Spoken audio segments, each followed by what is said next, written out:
Media times news channel देखे आप सभी दर्शकों का बहुत बहुत स्वागत है। मैं हूं रमनदीप कौर। इस वक्त की बड़ी खबर आ रही है प्रयागराज से। क्या है पूरा मामला, देखने के लिए बने रहिए हमारे। देश के प्रधानमंत्री नरेंद्र मोदी ने सदन में जहां पर्याप्त मात्रा पेट्रोल, डीजल और कच्चे तेल होने की बात कही, तो वहीं संगम नगरी प्रयागराज में अब तेजी से पहले भ्रांति के कारण पेट्रोल टंकी पर पेट्रोल लेने के लिए लोगों की लंबी कतार लग गई है। लोगों का कहना है कि अफवाह है, मगर लोगों में ये डर भी है कि पेट्रोल नहीं मिलेगा, जिसके कारण लोग लंबी कतार लगाकर कई टंकी पर पेट्रोल ले रहे हैं। वहीं पेट्रोल टंकी के मालिक का कहना है कि हमारे पास पर्याप्त मात्रा में पेट्रोल और डीजल है, किसी प्रकार की समस्या नहीं है और हमारा टैंकर भी आ रहा है। मगर दूसरी तरफ लोगों की लंबी कतार में पेट्रोल टंकी पर देखने को मिल रही है। वहीं अफवाह की बाजार के बीच में खाद्य पूर्ति अधिकारी और प्रयागराज पुलिस कमिश्नरेट ने लोगों से अपील की है कि पेट्रोल डीजल पर्याप्त मात्रा में उपलब्ध है, किसी प्रकार की समस्या नहीं है। लोग अफवाहों पर ना जाएं और आराम से पेट्रोल डीजल उन्हें मिलेगा। कुछ अफवाह है, इस वजह से कुछ दिक्कत हो रहा है। फिलहाल अफवाह है। पूरा हमारे पास स्टॉक है, एनफ है, हमारे पास कोई कमी नहीं है। पेट्रोल है, ये कुछ भ्रमित खबर फैलाया जा रहा है और हमारे यहाँ टैंकर आ भी रहा है। अभी 1 घंटा में टैंकर भी 20,000 लीटर आ रहा है। ऐसी सर खबर, झूठी खबर फैलाए है। पेट्रोल की स्थिति बदतर है। नील सिंह, जिला पूर्ति अधिकारी प्रयागराज। आप सभी लोगों को सूचित कर रहा हूं कि जनपद में किसी भी पेट्रोल पंप में डीजल पेट्रोल की मात्रा को लेकर कभी कोई जो भी तरह की अफवाहें आ रही हैं वो पूरी तरह से निराधार हैं, पूरी तरह से गलत हैं। जनपद में डीजल पेट्रोल को लेकर कोई कमी नहीं है। जो हमारा डेली की खपत है उसके 10 गुना डीजल पेट्रोल तो हमारे टैंकों पे है। अगर हम आज को देखें तो हमारे 368 पेट्रोल पंपों में से वर्तमान में लगभग 66 लाख डीजल पेट्रोल हमारे पास उपस्थित है, जो हमारे टैंकों पे इस समय रखा हुआ है। और हमारी जो दैनिक जो हमारी खपत है वो मात्र 7 से 8 लाख लीटर की है। तो आप समझ सकते हैं लगभग 10 से 10 गुना के आसपास, तो लगभग 8 से 9 गुना पेट्रोल पंप तो डीजल पेट्रोल तो हमारे जो है टैंकों पे ही रखा है। इसके अलावा नियमित रूप से टैंकर के माध्यम से डीजल पेट्रोल आ रहा है। 1-2 एजेंसियां कहीं पर किसी कारण से उसका इंडेंट लेट में लगा होना, या हो सकता है उसने पैसा जमा न किया हो, या किन्हीं अन्य टेक्निकल कारणों से, या कोई डॉक्यूमेंट न दे पाए हो। कोई समस्या इंडिविजुअल हो सकती है, लेकिन वो किसी तरह से अन्य कहीं कोई समस्या नहीं है। कृपया अफवाहों से दूर रहें। और ये जो डीजल लाइन लगाना या भीड़ लगाना ये एकदम उचित नहीं है, कोई इसकी जरूरत नहीं है, कहीं कोई कमी नहीं है। तो मैं आप सभी लोगों से यही अनुरोध करता हूं कि कृपया अनावश्यक भीड़ और लाइन न लगाएं। आपका कहीं कोई कमी किसी तरह से हमारे डीजल पेट्रोल की नहीं है। मैं जिला प्रशासन की तरफ से आप सबको आश्वस्त करता हूं कि हमारे यहाँ पर डीजल पेट्रोल का पर्याप्त स्टॉक है। कृपया इन सब अफवाहों से दूर रहें। मां वैष्णो के दर्शन करने के लिए जहां लोगों को सैकड़ों किलोमीटर का सफर करके जम्मू जाना पड़ता है, मगर हम आपको प्रयागराज में ही वैष्णो देवी मंदिर लेकर चलते हैं। जी हां, शायद आपको नहीं मालूम होगा कि प्रयागराज के जीरो रोड बस स्टैंड के समीप मां वैष्णो का मंदिर बनाया गया है, जो हूबहू वैष्णो देवी मंदिर की तरह गुफा से होते हुए रास्ता जाता है। वैष्णो देवी जाने वाले भक्त ने अपने 50 बार वैष्णो देवी दर्शन होने के उपरांत प्रयागराज में यह मंदिर 1992 बनवाया था। उनकी यह आस्था थी कि जो लोग वैष्णो देवी नहीं जा सकते वह यहीं पर दर्शन मां के कर सके। तो वही नवरात्र पर मां के दर्शन के लिए लोगों की भीड़ दिखाई दे रही है। लोग यहां ठंडा बर्फ के पानी को पार करते हुए मां की गुफा में दाखिल होते हैं और मां के दर्शन करके लोग मन से सुख समृद्धि की कामना करते हैं। बताते चले, इस मंदिर में दर्शन करने के लिए बड़े और बच्चों में काफी उत्साह होता है, क्योंकि बर्फ के ठंडे पानी से होते हुए गुफा से दाखिल होते हुए वह जब बाहर आते हैं तो उन्हें ऐसा लगता है कि वह मानो जम्मू में वैष्णो देवी मां के दर्शन कर रहे हैं। प्रयागराज में वैष्णो देवी मंदिर के बना हुआ मंदिर, इसकी महत्वता बताइए।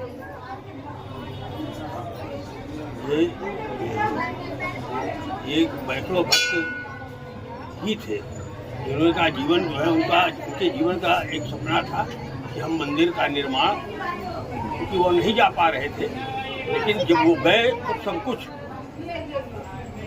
माता जी को समर्पित करके गए। तो उनका ये उनके यहाँ संकल्प लेकर के आए कि माता का स्थान यहाँ पर हम निर्मित करेंगे। और उन्होंने जिस वर्ष ही और स्थापना करी है, तब से लेकर ये प्रचार करने की आवश्यकता ही नहीं पड़ी कि किसी को बताया जाए या कुछ कहा जाए, अनवरत। बल्कि इस वर्ष तो कुछ कम भीड़ है संख्या में, लेकिन हर वर्ष तो अपना अनायास माता जी की अलौकिक कृपा रहती है। और जो लोग भक्त वहाँ नहीं जा पाते हैं, उनकी मनोरथ मनोकामना सब कुछ माता जी की कृपा से यही पूर्ण हो जाती है। फिर माता जी अपने पास बुलाती है तो लोग दरबार में पहुँच पाते हैं। तो ये रमेश जायसवाल जी थे जिन्होंने इस मंदिर का निर्माण करवाया, लेकिन उसमें फिर बाद में और भी लोगों का सहयोग रहा, जैसे दिलीप कुमार मिश्रा हैं, पप्पू पंडित जी हैं, ये सब लोग की देखभाल में ये सब लोग अनवरत तब से लगे।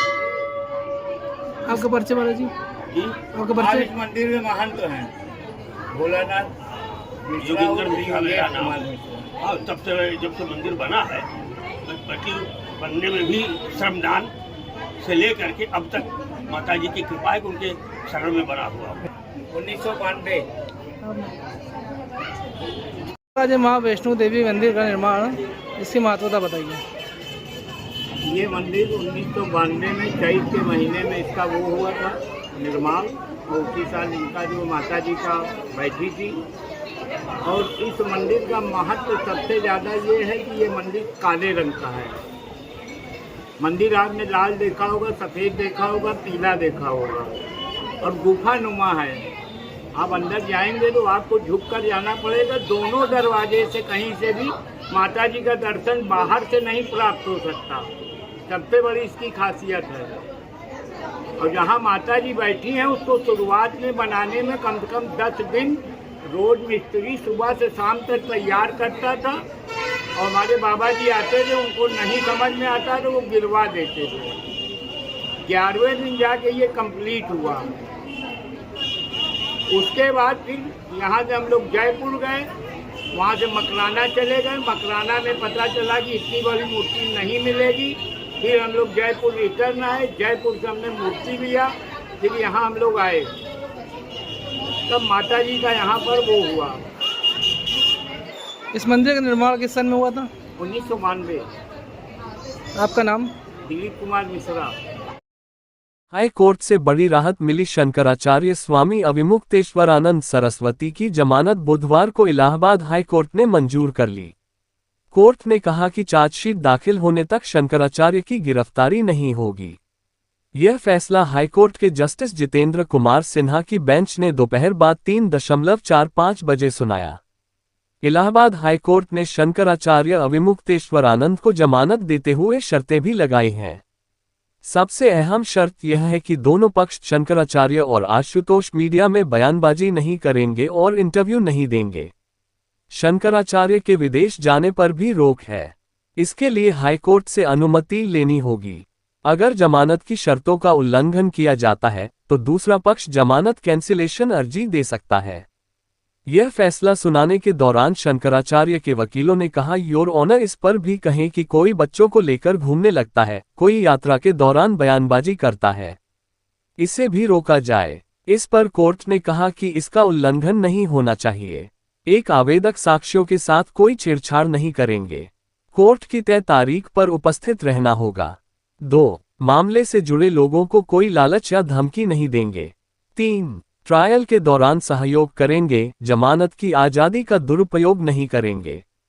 4. कोर्ट की इजाजत के बिना देश से बाहर नहीं जाएंगे। 5. जांच के दौरान मामले से जुड़ा मीडिया में कोई इंटरव्यू नहीं देंगे। 6. किसी शर्त का उल्लंघन करने पर अग्रिम जमानत निरस्त कराने के लिए आवेदन पेश करने की आज़ादी होगी।